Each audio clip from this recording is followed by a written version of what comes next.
Il y a des images qui restent à jamais gravées dans nos mémoires.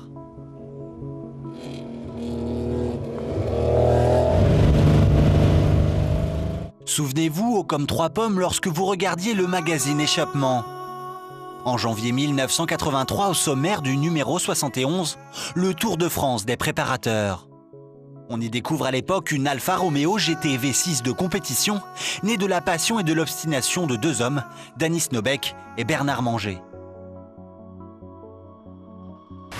Nous sommes à Paris et nous avons retrouvé la voiture originale de Danis Nobeck, une Alfa Romeo GT V6 production qui s'est illustrée dans le championnat de France en 1980.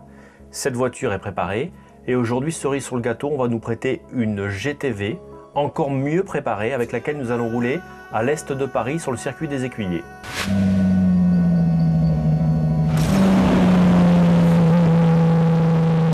En arrivant, une autopsie de notre voiture de course s'impose. Échappement latéral, aileron intégré à la malle arrière, vitres en plexiglas rifté, cette belle italienne d'une trentaine d'années au compteur ne peut que susciter la passion. Aile bodybuildée, carrossage négatif et pour les amateurs, les freins arrière ont délaissé la boîte de vitesse pour intégrer les porte-moyeux à la manière d'une auto résolument moderne. Sous le capot, c'est l'émeute grâce au moteur V6 3 litres 24 soupapes de 260 chevaux. Et dès les premiers tours de roue, les pur sang s'agitent. En bas, en haut, le couple est si important et la courbe de puissance si ronde que dans plusieurs virages, on peut passer indifféremment sur deux rapports.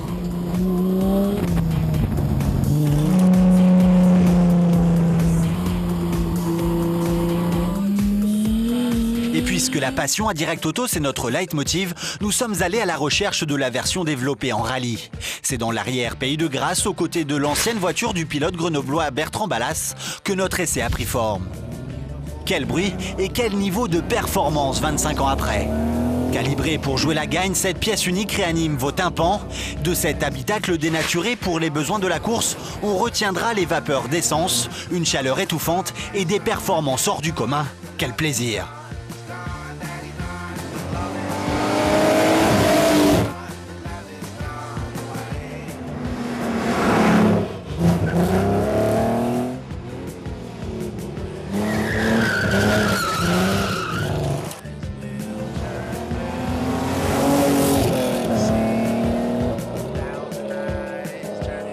L'auto, je l'ai récupérée vraiment dans cette configuration actuelle, c'est-à-dire aucune modification effectuée dessus depuis son arrêt de course en 85.